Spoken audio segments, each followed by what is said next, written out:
যদি বলতে পারে যে ১০০ টাকা আমি কোথা থেকে ঘুষ নিয়েছি, তাহলে আমি বলেছি যে কান ধরে আমি চলে আসবো, আমি ইলেকশন করব না। আমি ইসলামী আন্দোলন বাংলাদেশের প্রার্থী হিসাবে ওই এলাকায় বাগেরহাট ১ আসনে আমি নির্বাচনে লড়ব। আর জামাত ইসলামের কোন নেতার কাছে আমি গিয়েছি সেই নেতার সাক্ষাৎকার আপনারা গ্রহণ করেন বলেন, এবং যদি কেউ প্রমাণ দিতে পারে আমি যথাযথ শাস্তি ভোগ করব। এরশাদ শিকদার সাহেবের যখন ফাঁসি হয় তার আগে উনি অ্যারেস্ট হয়েছে, তার ৪-৫ বছর পরে ফাঁসি হয়েছে সম্ভবত। তখন হাজার হাজার পত্রিকায় সিরিয়ালি আপনারা দেখেছেন যে ওনার ছবি ছাপা হয়েছে, বিভিন্ন লোকজনের সাথে আপনার বিভিন্ন কিছু হয়েছে, কেস মামলা হয়েছে, ওনার যত লোক, সমস্ত লোক, হাজার হাজার লোক অ্যারেস্ট হয়ে গেছে ওখানে। তা সেই সময় যদি আমি তার সম্পত্তির ব্যবস্থাপক থাকি বা তার সম্পত্তির আমি জিম্মাদার থাকি, তাহলে তো প্রশাসনের লোক আমাকেও চিনত, কারণ সম্পত্তির জিম্মাদারও তো কি, সেই সমস্ত ফাইল নিয়ে বিভিন্ন দপ্তর যেতে হয়, তার ডিসি অফিসে যেতে হয়, এসিল্যান্ড অফিসে যেতে হয়, বিভিন্ন ব্যাংকে যেতে হয়। তা আমাকে কোনো লোক কি জীবনে কেউ দেখছে? কোনো লোক কি আমার সাথে কোনো দিন সাথে দেখা হয়েছে? এবং ওই এলাকায় যারা আছে, আমার এলাকার, আমার বাড়ি চিতলমারি, ওখানে বড় বাজার নামে একটা বাজার আছে খুলনা শহরে, সেখানে আমার এলাকার শত শত লোক ওই বাজারে দোকানদারি করে, তারাও জীবনে কোনদিন আমাকে দেখেনি। তা আমার কথা হলো যে একটা এত বড় মিথ্যা, ডাহা মিথ্যা কথাটাকে কীভাবে সত্য হিসাবে, তার কি কোনো ডকুমেন্টারি কোনো কিছু আছে? একটা ডকুমেন্টও থাকবে যে তার সাথে একটা মামলায় আমি আসামি হয়েছি, বা তার সম্পত্তির একটা দলিল আমার নামে সে দিছে, এই ধরনের কোনো একটা কিছু থাকবে। এগুলো কোনো কিছু তো নেই, তাহলে এটা কেন? এটা তো সম্পূর্ণ বানোয়ার একটা মিথ্যা কাহিনী। এমন কোনো ডকুমেন্ট কি তাদের কাছে আছে যে আমি তার একটা সম্পত্তি দখল করে খাচ্ছি, বা তার সম্পত্তিতে আমি বসবাস করতেছি, বা তার সম্পত্তিতে আমার একটা দোকান বা একটা মার্কেট আছে? এমন ডকুমেন্ট কি তাদের কাছে আছে? আত্মসাৎ করতে হলে তো এইভাবে করতে হয়, একটা জায়গায় জোর করে উঠতে হয়।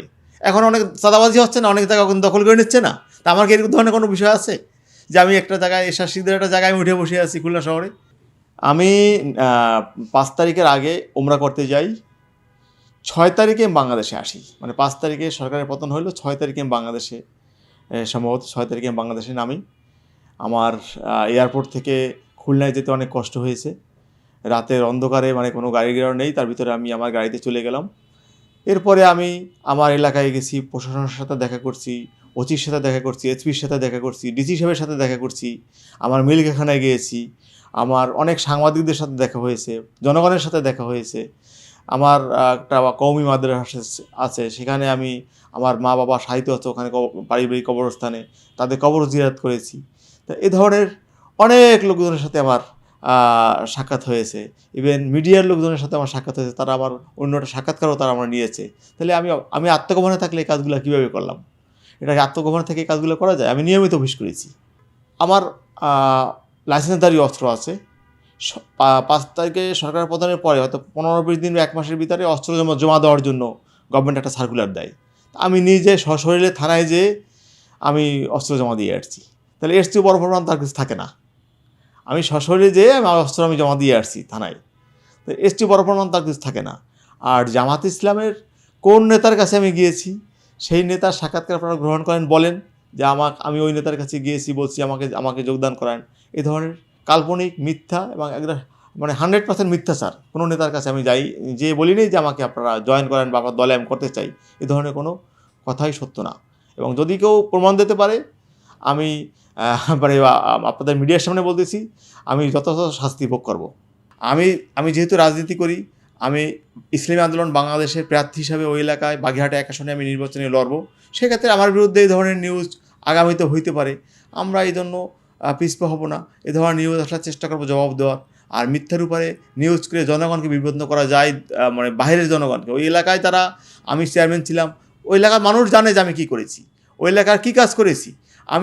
আমি চ্যালেঞ্জ করেছি যে আমাকে যদি কোনো ভদ্রলোক, আমি 5 বছর উপজেলা চেয়ারম্যান ছিলাম, যদি বলতে পারে যে ১০০ টাকা আমি কোথা থেকে ঘুষ নিয়েছি, পার্সেন্টেজ নিয়েছি, কোনো কন্ট্রাক্টর বলতে পারে, তাহলে আমি বলেছি যে আমার ইলেকশন তো দূরের কথা, আমি ওখান থেকে মানে কান ধরে আমি চলে আসবো, আমি ইলেকশন করব না। আমি গ্যারান্টি দিয়ে বললাম, অনেক জনপ্রতিনিধির কথা বলতে পারবেন, আমি বললাম। আমি ওখানে যখন চেয়ারম্যান হই, আমি যেদিন প্রথম অফিসে বসি, চেয়ার টেবিল সহ এয়ার কন্ডিশন পর্যন্ত আমি নিজে কিনে নিয়ে গেছি। যেদিন আমার মেয়াদ শেষ হয়েছে ওগুলো আমি নিয়ে আসছি। এবং বিদ্যুতের যে মিটারটা এয়ার কন্ডিশন চলছে, ওই মিটারটাও আমার নিজের নামে ছিল। আমি আসার দিনে ওই মিটারটা কেটে দিয়ে আসছি। আমার যে সম্মানির টাকাটা আমি একটা মাদ্রাসায় 5 বছর পরে আমি দিয়েছি। আমার ব্যক্তিগতভাবে আমি কোনো 500 টাকা মানুষের কাছ থেকে নিয়ে নেই, কামাই করে নেই। আমি ওখানে কী করেছি ওই এলাকার উপতলাবাসী জানে, হিন্দু মুসলমান যারা আমার বিরোধী ছিল তারাও জানে। অতএব এটা নিয়ে আপনাদের যদি প্রশ্ন করতে হয় আপনারা ওই এলাকায় প্রশ্ন করবেন, তাহলে আপনারা বুঝতে পারবেন সঠিক বিচার কোনটা। বর্তমান সময়টা ইসলামের পক্ষে বাংলাদেশের মানুষ ঝুঁকে পড়েছেন। মানুষ এই ইসলামী আন্দোলন করে দেখতেছেন, তাদের কর্মকাণ্ড দেখতেছেন, চরমনায় পীর সাহেবের কর্মকাণ্ড দেখতেছেন। তা আজকে সারা দেশে দেখেন, এর আগে কি কখনো পীর সাহেবকে নিয়ে আলোচনা হয়েছে? এখন দেখেন মাঠে ঘাটে পীর সাহেবকে নিয়ে সমালোচনা করেন, আলোচনা করেন, স্লোগান দেয়। এটা কি আপনারা আগে কখনো দেখেছেন? কারণ রাষ্ট্রীয় ক্ষমতায় যাওয়ার মতো একটা অবস্থা বাংলাদেশে তৈরি হয়েছে। বাংলাদেশের মানুষ বুঝতে পেরেছে যে ইসলামী আন্দোলন একটি সঠিক ইসলামের পথের একটি দল, যার জন্য এর জনপ্রিয়তা দেখে আজকে মানুষ এই ধরনের অপপ্রচারে নেমেছেন। তারই অংশ হিসাবে আমার বিরুদ্ধে এই অপপ্রচারগুলো হয়েছে, আর কিছু না।